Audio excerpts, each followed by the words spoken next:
Hi Simon, it's November 8th, 2014, and readers are leaders. So today I'm going to read to you from The Adventures of Huckleberry Finn by Mark Twain. We're going to start in chapter 36, so you need some exposition. Huck and Tom Sawyer are trying to rescue their friend, a runaway slave named Jim, from, they think, a local farmer who has captured him. Huck has the idea that they should just steal the key and break him out, but Tom's always up for an adventure. He says that's too simple. He says we got to dig him out. Huck says okay. We'll use the shovel and the pickaxes right here. Once again, Tom says that's too simple, and he says they need to dig him out with knives. So they dig for about an hour, and they finally realize that they're not making any progress, and that's where we're going to pick up here. An important note for you, in this section of the book, Huck uses the N-word a few times. If this was a semester-long class and we had time to talk about historical context and things like that, I would have no problem using it, but we don't have time for that, so I'm just going to replace that with the word man. Now, Huck is going to be the first one to speak here. Well, then, what are we going to do, Tom? I tell you, Tom said, it ain't right, and it ain't moral, and I wouldn't like it to get out, but there ain't only just the one way. We got to dig him out with the picks and let on it's case knives. Now you're talking, I says. Your head gets leveler and leveler all the time, Tom Sawyer, I says. Pick is the thing, moral or no moral, and as for me, I don't care shucks for the morality of it nohow. When I start in to steal a man or a watermelon or a Sunday school book, I ain't no ways particular how it's done, so it's done. What I want is my man, or what I want is my watermelon, or my Sunday school book. And if a pick's the handiest thing, that's the thing I'm going to dig that man or that watermelon or that Sunday school book out with. And I don't give a dead rat what the authorities think about it neither. Well, Tom says, there's excuse for picks and letting on in a case like this. If it weren't so, I wouldn't approve of it, nor I wouldn't stand by and see the rules broke, because right is right and wrong is wrong, and a body ain't got no business doing wrong when he ain't ignorant and knows better.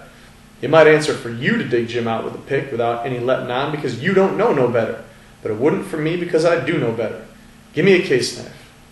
He had his own by him, but I handed him mine. He flung it down and says, give me a case knife.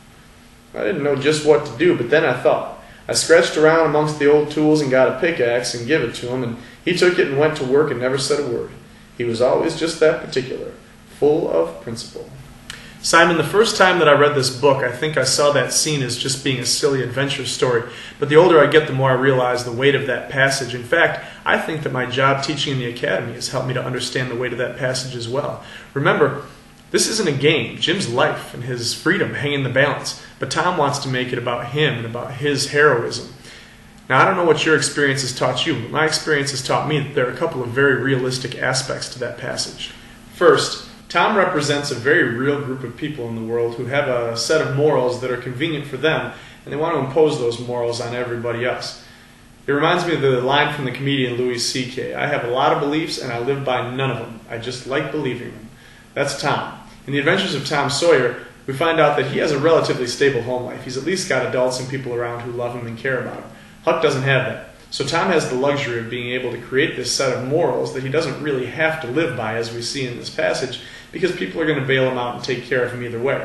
Huck doesn't have that luxury. His values and his morals and his ethics are really a matter of life and death. Now, I told you that I think my job in the academy has changed the way I look at some of these things, and it's true. When I was teaching English up in Bigfoot, a student would come in and maybe she hadn't done the reading from the night before, and I would get very disappointed, and I would say, what do you mean you didn't do the reading? Well, now I work at the academy in Woodstock, and we work with a relatively disadvantaged student population. A lot of them are dealing with things that I had never considered before. I'll get an email from a counselor about a girl who maybe got kicked out of her house, and now she has to work 40 hours a week because she has to pay rent to her boyfriend's family that she's living with, but she can't pay rent because she's also pregnant. She has to pay for the doctor's visits. And it's very hard to look that girl in the eye and say, why didn't you do the reading? Now, it doesn't mean she gets a free pass. We don't hand out A's or diplomas just because you're dealing with a tough situation at home. That's not the way that it works. But what I have learned is that I can work with that student and try to help that student without making a moralistic judgment about the situation she finds herself in. I can't blame Tom too much for not having learned that yet, because it took me a while to learn it as well. The second thing that rings true about this passage to me, Simon, is how quickly Huck defers to Tom, even though Huck's idea is clearly better. But in their world, Tom makes the rules and Huck has to follow them, and he goes along with it because he's been told that he's stupid so many times that he's starting to believe it. Your Grandpa Baker used to have a running joke when he was teaching about special people. People who have been told how special they were so many times that they start to feel like the world owes them something. Well, with all due respect to Grandpa Baker, I think special is the wrong word there. I think entitled is the word that we're talking about, and that's clearly a bad thing.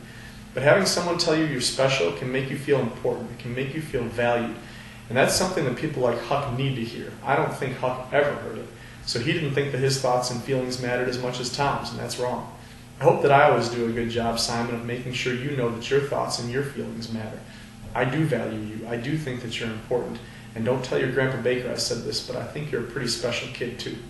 Work hard and be nice, buddy. I love you.